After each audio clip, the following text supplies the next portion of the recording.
আগন্তুক ৰাফা হাছং পৰিষদীয় নিৰ্বাচন সম্পৰ্কে সোমবাৰ নিশাৰ ভাগত নিখিল ৰাফা ছাত্ৰ সন্থাৰ মুখ্য কাৰ্যালয়ত কেবিনেট মন্ত্ৰী জয়ন্ত মল্লবৰুৱা, চামগুৰিৰ বিধায়ক দীপলু ৰঞ্জন শৰ্মা, প্ৰাক্তন আলফা নেতা দৃষ্টি ৰাজখোৱা, জিলা বিজেপিৰ নেতাকৰ্মীসকল আৰু আৰচুকে ধৰি কেইবাটাও ছাত্ৰ সংগঠনৰ সৈতে এক যৌথ আলোচনাত মিলিত হোৱাৰ পিছত পৰিষদৰ মুখ্য কাৰ্যবাহী টংকেশ্বৰ ৰাভাই সংবাদ মাধ্যমৰ আগত সদৰি কৰে যে কংগ্ৰেছৰ ৰাজ্যিক সভাপতি ভূপেন বৰাই এবাৰো নিৰ্বাচনত জিকিব পৰা নাই। টংকেশ্বৰ ৰাভাই এইবাৰ ৰাফা হাছং পৰিষদীয় নিৰ্বাচনক ৰাইজে নিৰ্বাচন হিচাপে নলৈ গণতন্ত্ৰ উৎসৱ হিচাপে গ্ৰহণ কৰা বুলি উল্লেখ কৰে। এনডিএ সন্মিলিত শক্তিয়ে একেলগে নিৰ্বাচনী যুঁজত অৱতীৰ্ণ হৈ পৰিষদ গঠন হ'ব বুলিও মন্তব্য কৰে টংকেশ্বৰ ৰাভাই।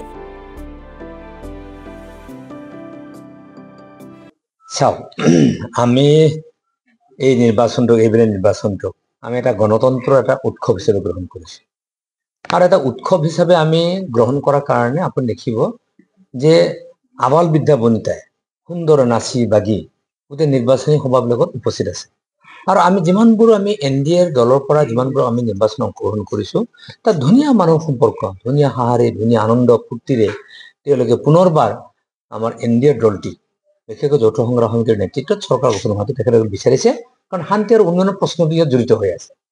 এতিয়া ভূপেন বৰা ডাঙৰীয়া তেওঁ এটা ৰাষ্ট্ৰীয় ৰাজনৈতিক দলৰ এখন ৰাজ্যৰ সভাপতি আৰু মইতো যৌথ সংগ্ৰাম সমিতি বুলি ক'লে 779খন গাঁওহে। আমাৰ যৌথ সংগ্ৰাম সমিতি অনুষ্ঠানটোৰ আমাৰ এৰিয়াটো হৈছে 779খন গাঁও।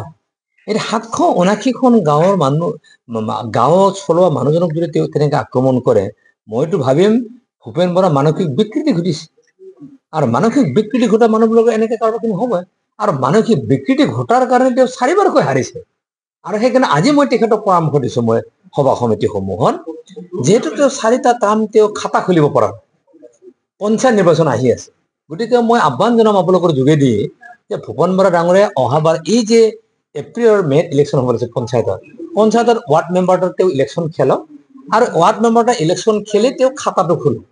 তেতিয়া তেওঁ ভগৱানেও তেওঁক সংগ দিব, ৰাইজেও সংগ দিব, তেতিয়া ক'ব তেওঁ ইলেকশ্যন জিকিছে। গতিকে আজি যিহেতু হাৰিছে বুলি শব্দটো আহিছে, সেই জিকিছে বুলি শব্দটো ক'ব লাগিলে ভূপেন বৰা ডাঙৰীয়া আগন্তুক পঞ্চায়তৰ ৱাৰ্ড মেম্বাৰ ইলেকশ্যন খেলি যদি জিকে তেতিয়াহ'লে আৰু যদি সেই ইলেকশ্যনটো খেলোতেও যদি তেওঁ জিকাত অসুবিধা হয়, তেওঁ মোক কেম্পেইন কৰিবলৈ মাতক, মই তেওঁক সহায় কৰিম। নহ'লে হাৰি বিশ্ব ৰেকৰ্ড নকয়, গতিকে অনাদি অনন্ত কাললৈকে তেওঁ ৰেকৰ্ড কৰিব যে ভূপেন বৰা মানে হাৰে, ভূপেন বৰা মানে জিকিব নোৱাৰে, ভূপেন বৰা মানে কি কোনেও নাজানে। এই পৰ্যায়লৈকে এজিয়ে লয়, এখন এজিয়ে লয়। আজি ভাৰতবৰ্ষৰ যিখন গণ ব্যৱস্থা তেওঁলোকে যেতিয়া চৰকাৰ আছিল তেওঁলোকৰ হিচাপ নিকাচটো টকচাৰ বিচাৰিছিল নেকি, ৰাইজক দিছিল নেকি? এজিয়ে লয়। গতিকে এজিয়ে অডিট কৰি তেখেতসকলে লৈছে।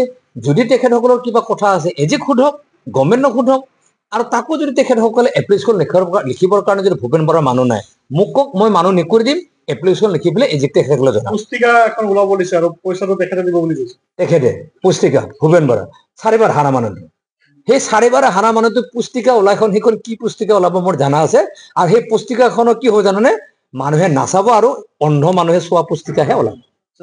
মুখ্যমন্ত্ৰী আমাক আশীৰ্বাদ দিবলৈ আহিব আৰু মুখ্যমন্ত্ৰী যিহেতু Rabha Hasong autonomous council election এটা গণতন্ত্ৰৰ এটা উৎসৱ হিচাপে আমি গ্ৰহণ কৰিছো, ৰাইজৰ ইমান উৎসাহ আৰু উদ্দীপনা, তাৰ এটা তেওঁ সহযোগী হ'বলৈ আহিব, আমাক শুভেচ্ছা দিবলৈ আহিব।